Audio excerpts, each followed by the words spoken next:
Ici Radio Taïwan International.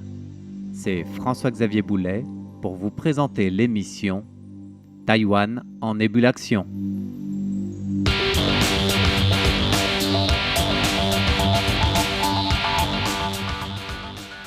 Je vous propose aujourd'hui de mettre le focus sur la compétition Eurobot.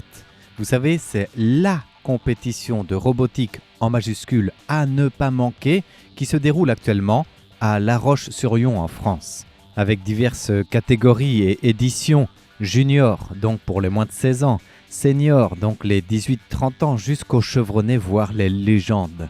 Dans cette Coupe de France de la robotique, dont c'est la 31e édition, et qui élit domicile, nous le disions à l'instant, à La Roche-sur-Yon, qui se veut la capitale des robots chaque année pour cette rencontre. Une rencontre qui devient aussi européenne et internationale. En cela que la compétition, d'abord européenne, d'où le nom Eurobot, s'est aussi élargie aux autres pays. Et si nous en parlons dans l'émission Taïwan en ébullition de ce vendredi, c'est parce que Taïwan y participe, et d'ailleurs pas pour la première année. Cette capitale des robots réunit ainsi quelques 2000 participants, répartis en 215 équipes pour les éditions junior et senior. Il ne faut pas manquer non plus l'édition internationale à laquelle Taïwan participe donc.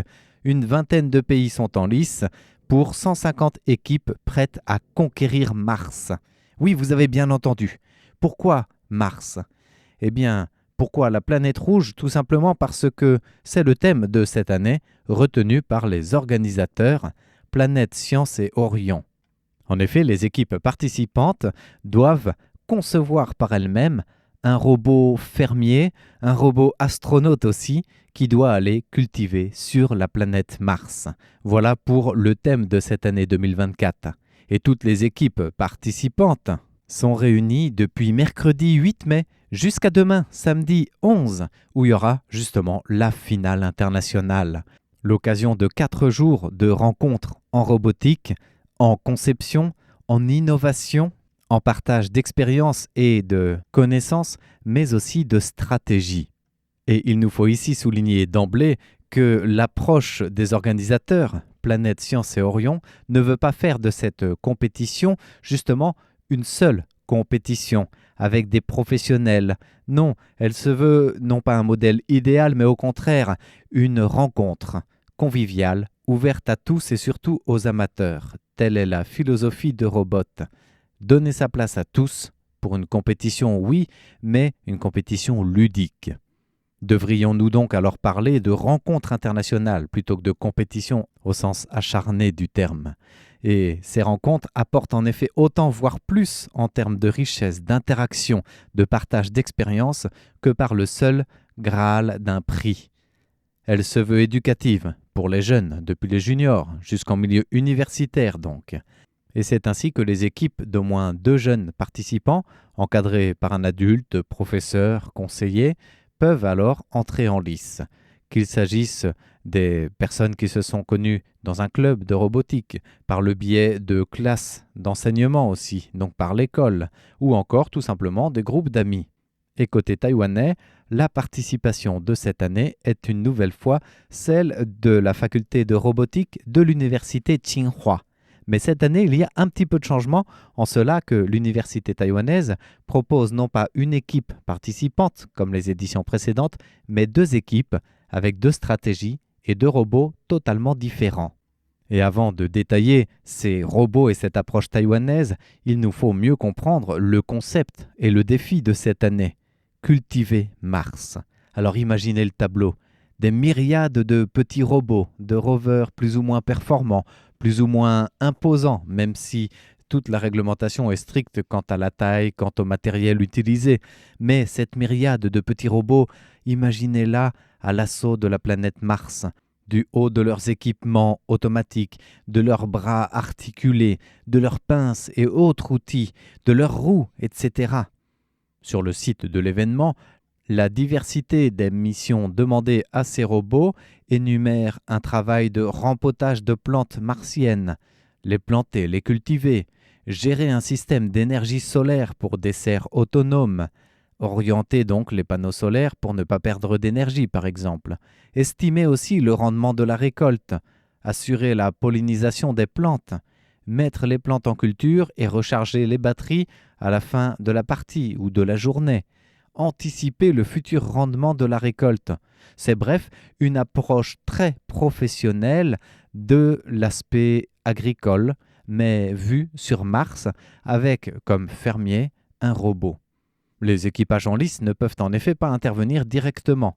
Seul leur robot fermier astronaute en quelque sorte peut et doit relever ces défis in situ.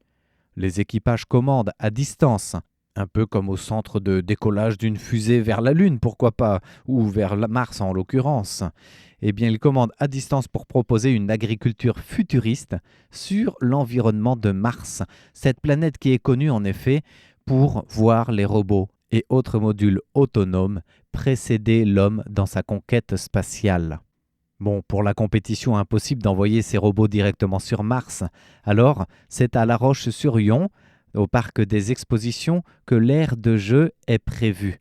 Avec un espace rectangulaire de 3 mètres sur 2 et des bordures de 60 mm de haut, qui tente de recopier l'environnement de Mars, où les équipes vont s'affronter en duel, 2 à 2, avec chacune sa stratégie libre à mettre en place, mais dans un temps imparti et selon une réglementation précise. Et c'est pour préparer ces joutes scientifiques robotiques que l'université Tsinghua a donc formé 2 équipes à Taïwan pour ces rencontres internationales, avec la phase finale où Taïwan participera contre la France et contre l'Autriche avec ces 2 équipages sur la même aire de jeu.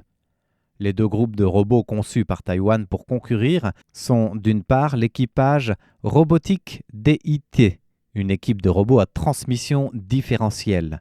Et la deuxième équipe s'appelle la DIT Rabbits, un robot qui se spécialise dans une traction omnidirectionnelle.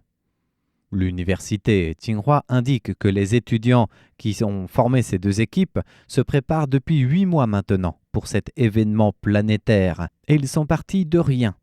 Il a fallu discuter, motiver les équipes, monter et regrouper les équipes autour d'un concept, selon la passion, selon les options retenues, développer et concevoir le robot, le fabriquer, le tester, assurer le maintien, l'amélioration, intégrer aussi pas mal de techniques comme l'apprentissage profond, la reconnaissance d'images et autres technologies de pointe et de précision nécessaires à déployer en fonction de la stratégie qu'ils ont choisie, notamment la capacité de transporter de grands paniers de légumes contenant plusieurs pots à la fois, et en utilisant un râteau pour fourcher une rangée entière de pots dans la partie de la mission de rempotage des plantes martiennes et de leur culture. Et c'est pourquoi un de ces 2 robots taïwanais a réussi à développer un système capable de transporter 18 pots à la fois, pour permettre aux robots d'accomplir ces tâches de manière plus rapide, avec précision et aussi donc efficacité.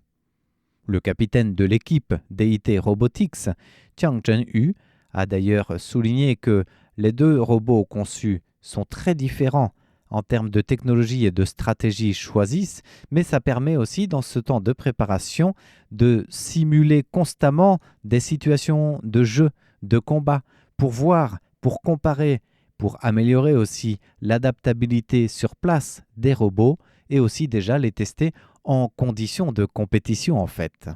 L'objectif pour les 2 équipes de l'université Tsinghua, c'est de réussir à se glisser dans le top 3, si possible, parmi les 150 concurrents de cette phase finale internationale. Pour chaque match, les arbitres ont sélectionné de manière aléatoire 2 équipes qui se présentent donc sur l'aire de jeu après avoir homologué leurs robots. Robots au pluriel, en cela que chaque équipe peut avoir un robot homologué principal, mais qui est assorti d'un ou plusieurs petits assistants, les PAMI, donc des petits actionneurs mobiles indépendants. Chacun de ces robots principaux et PAMI ont des contraintes de dimension. Ils doivent être identifiables par chaque équipe aussi. Et une fois que chaque matériel est homologué, place au match avec 3 minutes de préparation, au terme desquelles les équipes ont 100 secondes d'action sur l'aire de jeu pour faire parler leurs robots et leurs stratégies. Une compétition palpitante, ludique, mais sérieuse en même temps, pour faire étalage de toute l'innovation technologique en robotique et la vision futuriste des concepteurs et développeurs pour devancer l'inconnu en quelque sorte et faire avancer les connaissances robotiques en même temps. Et c'est là que, si le résultat de la compétition est important pour les participants et qu'il aura lieu demain soir, samedi 11 mai, dans l'arène du parc d'exposition de La Roche-sur-Yon, eh bien finalement, le gagnant n'est pas si important que le fait d'avoir participé, d'avoir testé ses connaissances et échangé une très précieuse expérience avec le reste de la communauté des scientifiques en herbe et ingénieurs de demain. Merci de votre écoute. C'était Taïwan en ébullition présenté par François-Xavier Boulet pour Radio Taïwan International.